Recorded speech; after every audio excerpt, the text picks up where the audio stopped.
Hello there, welcome back to another review. So today we're going to be looking at some more Stephen Chow, and man oh man, it seems like ages since I reviewed a Stephen Chow movie, and we're going to be working our way through the Fight Back to School films, starting with the first one here, made back in 1991, directed by Gordon Chan, and this was sort of the highest grossing film in Hong Kong at the time. Gordon Chan, as we all know, would go on to direct Jackie Chan in Thunderbolt, as well as Jet Li in Fist of Legend, of course.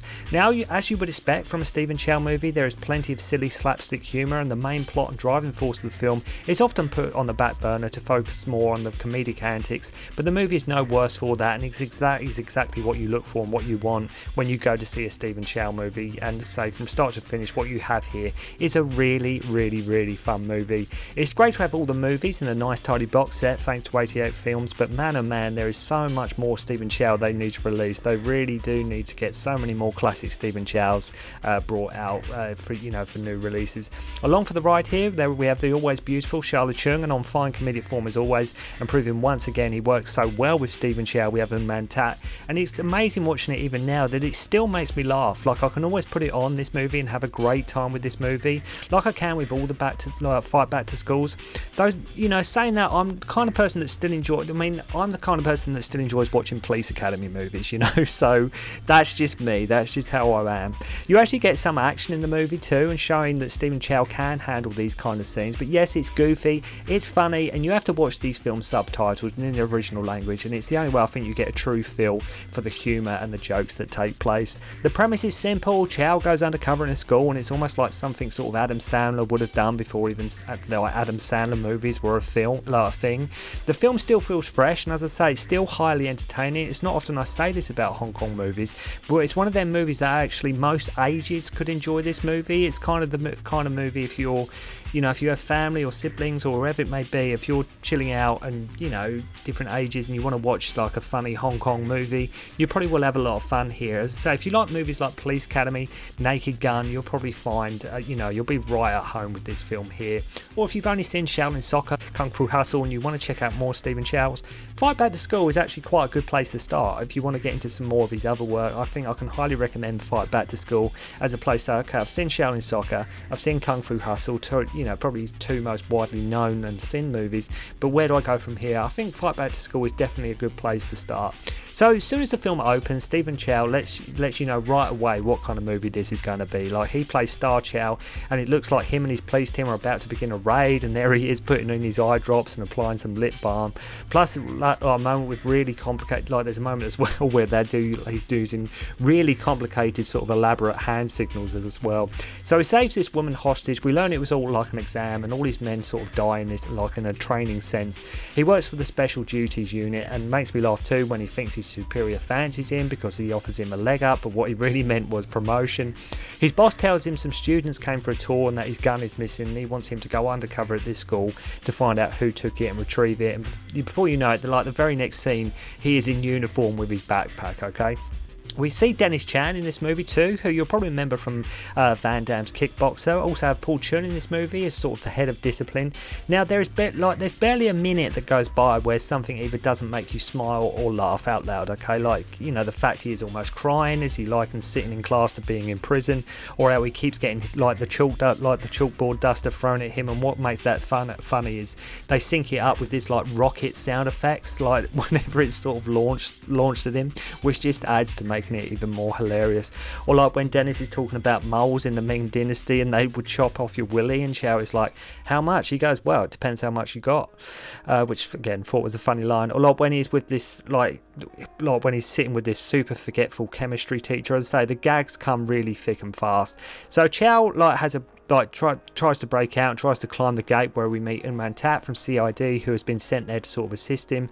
He then meets Miss Ho, Sharla Cheung's character, as the guidance counsellor, who Chow is absolutely smitten with right away. He meets another student getting bullied, Turtle Wong, played by Gabriel Wong, and they think this kid Johnny is the most likely suspect in terms of the missing gun. And for some reason, when Chow is having some noodles in one scene back at Wong's, he's wearing like a Saddam Hussein t-shirt. I'm not sure if he was you know, wearing it to be ironic or what, I have no idea. So one of the informants gets killed. I love the loud heartbeat as he is pulling out his homework books as well as the scene, and Chow keeps getting punished, having to wear like a humiliating sign for not paying attention in class or for not doing his homework. Then we cut to him in like the chief's office with like 2 cigarettes on the go whilst trying to complete his homework. As I say, it's just hilarious, funny stuff throughout. He ends up like sort of paying to copy his homework. Then he's like, right, no longer will I be made a fool of, no longer will I have this duster thrown at me. Then sort of begins to like fall off his chair as sort of a surprise test is announced on Chinese history. Now this scene here in the movie is what many have said is probably one of the standout scenes or one of the funniest moments in the movie, with him bringing out his mobile to call Wong, who calls the chief, and then asks the police in the station to help him with like getting the answers for his exam. As I say, it's really silly, hilarious stuff, and you just can't help but smile and laugh at this. So I love him going backwards and forwards on his chair when he's got the textbook sort of between his legs and the music getting faster and faster. So I say, if you can hear me laughing or giggling as I'm talking about this review, it's only because I'm picturing the scene in my mind and I'm just envisioning it, and it's just, as I say, it just does make me sort of smile. So after getting caught like cheating, Chun wants to meet his parents. He has a Man-tat like down. Love how they both sort of yawning and laughing at the meeting. Then out of nowhere, to keep the pretense up, he starts beating the crap out of him as well. Chow gets called to the roof by this guy Johnny, and like sort of owns him, even at one point kicking the cigarette out of his mouth.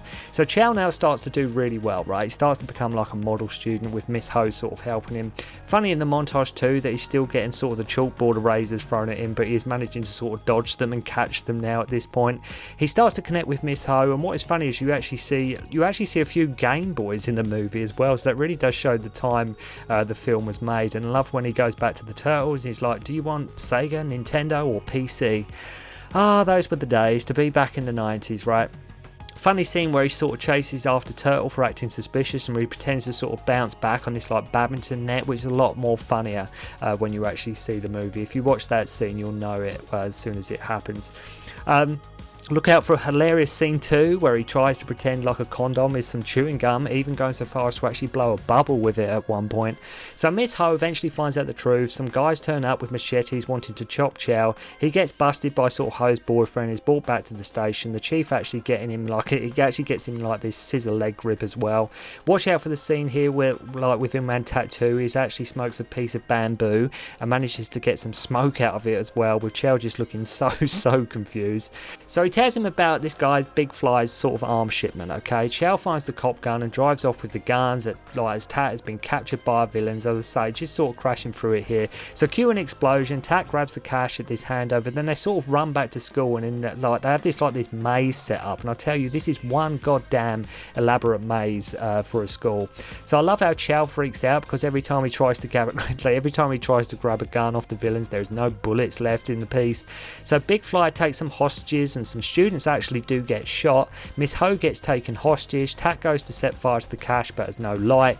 Then Chow's boss turns up, shoots the place up, and helps Chow sort of saves the day, and ends with sort of Star Chow leaving his students a phone so they can sort of call him anytime, and Miss Ho waiting for him at the gates. But if I was to describe and talk about like every joke that happened in this movie, we would be here all day. But I think, like I mentioned, if you are new to sort of Stephen Chow movies, if you're not overly, there's loads of his films that are hilarious and loads, some are better than others. But I think Fight Back to School, if you are getting into Stephen Chow, is one you must see. As I say, at the time when it was released, it was hugely successful. It was hugely popular. As I say, it spawned 2 sequels.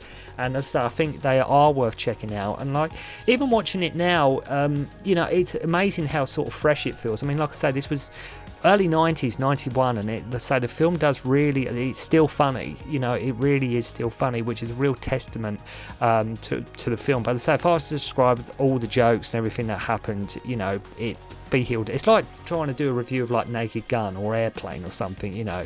You just want to go and watch it and have a good time and just enjoy yourself. You don't want somebody like me just sort of dissecting it. But as I say, go and check it out if you want some hilarious classic Stephen Chow. If you have seen this movie, let me know what you thought of it. And if you have seen all the Fight Back to Schools, make sure to let me know what is your favourite one. So thank you very much indeed for watching. Hope you enjoyed the review, and I'll see you again soon. Don't concentrate on the finger or you will miss all that heavenly glory.